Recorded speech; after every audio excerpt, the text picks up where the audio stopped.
আপনারা ছায়া বাজেট দিয়েছেন, খুব ধন্যবাদ। ছায়া হয়ে কাছেও থাকেন, কথা বলো না বলো ওগো বন্ধু, ছায়া হয়ে তবু পাশে রইব।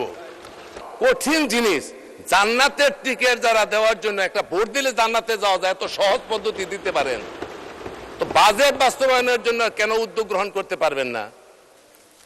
মাননীয় স্পিকার, বিরোধী দলের সম্মানিত সদস্যবৃন্দ খুব শঙ্কা প্রকাশ করেছেন, লুটপাট হবে কিনা, যথাযথ প্রয়োগ হবে কিনা। এত শঙ্কা হওয়ার আপনাদের কোনো কারণ নাই, কারণ আপনারাই তো বলেছেন এই সংসদটা একটা ব্যতিক্রমধর্মী সংসদ, সুষ্ঠু অবাধ নিরপেক্ষ ভোটের মাধ্যমে আপনারা নির্বাচিত হয়েছেন, আমরা নির্বাচিত হয়েছি। লুটপাট যারা করেছে তারা ভোট ছিল না, কুত্তা মার্কা নির্বাচন ছিল। সেই নির্বাচনের প্রতিনিধি আপনাদের আমাদের প্রতিনিধিকে এক হতে পারে? এক হতে পারে না। মানুষের অগাধ বিশ্বাস নিয়ে ভোট দিয়েছে, সলিড ভোটে, নিরপেক্ষ ভোটে আপনারা নির্বাচিত হয়েছেন, আমরাও নির্বাচিত হয়েছি।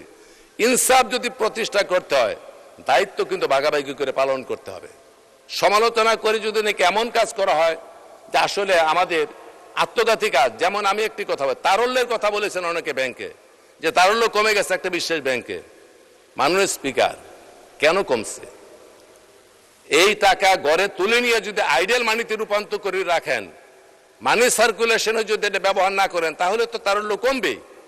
মব করে সেখানে ব্যাংকের সামনে উদ্দেশ্য প্রণোদিত মানুষকে আতঙ্ক সৃষ্টি করার জন্য মিছিল করা হবে, আবার এক লাইন সারি ধরে সেখান থেকে ব্যাংকের টাকা তোলা হবে। কারা তুলতেছে? এত টাকা তোলার প্রয়োজন কি?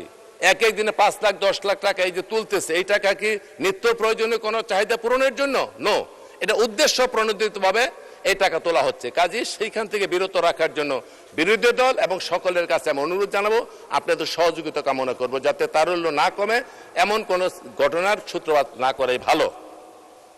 মাননীয় স্পিকার, বাজেট আমি যদি বলি যে অর্থমন্ত্রী একটা সিলেবাস দিয়েছেন, মাননীয় অর্থমন্ত্রীর দৃষ্টি আকর্ষণ করছি। আমি যদি বলি বাজেট এটা একটা সিলেবাস, পরীক্ষায় যেমন সিলেবাস ভালো হলে, প্রশ্ন ভালো হলে, উত্তর ভালো হলে রেজাল্ট ভালো হয়, পড়াশোনা না করে সিলেবাসটা দোষার কোনো প্রয়োজন নাই। সিলেবাস তো দিল, আমি যদি পড়াশোনা না করে রেজাল্ট খারাপ হবে, এই জন্য সিলেবাস যিনি দিয়েছেন তার দোষ নাই। অর্থমন্ত্রী বাজেট দিয়েছেন একটা অর্থনৈতিক সম্বলিত একটা সিলেবাস। এই সিলেবাসকে যৌথভাবে কার্যকরী করার জন্য বিরোধী দল এবং ট্রেজারি দল এবং জনগণের যৌথ প্রযোজনার মাধ্যমে আন্তরিকভাবে কাজ করতে হবে, তখনই বাজেট হবে। আরেকটি কথা বলি, কেউ রাগ করবেন না, আপনারা বাজেট নিয়ে শঙ্কিত এত প্রকাশ করছেন, লুট হবে, বাস্তবায়ন হবে কিনা, এত শঙ্কা আপনারা প্রকাশ করার কোন প্রয়োজন নাই। কারণ কঠিন জিনিস, জান্নাতের টিকিট যারা দেওয়ার জন্য একটা ভোট দিলে জান্নাতে যাওয়া যায়, এত সহজ পদ্ধতি দিতে পারেন, তো বাজেট বাস্তবায়নের জন্য কেন উদ্যোগ গ্রহণ করতে পারবেন না? জান্নাতে যাওয়ার জন্য একটা ভোট দিলে যদি জান্নাতে যাওয়া যায়, এত কঠিন জিনিস যদি সহজ করতে পারেন, তো বাজেটটাকে সহজ করে বাস্তবায়নের জন্য একটা বুদ্ধি দেন না, উপদেশ দেন না, অসুবিধা নাই তো।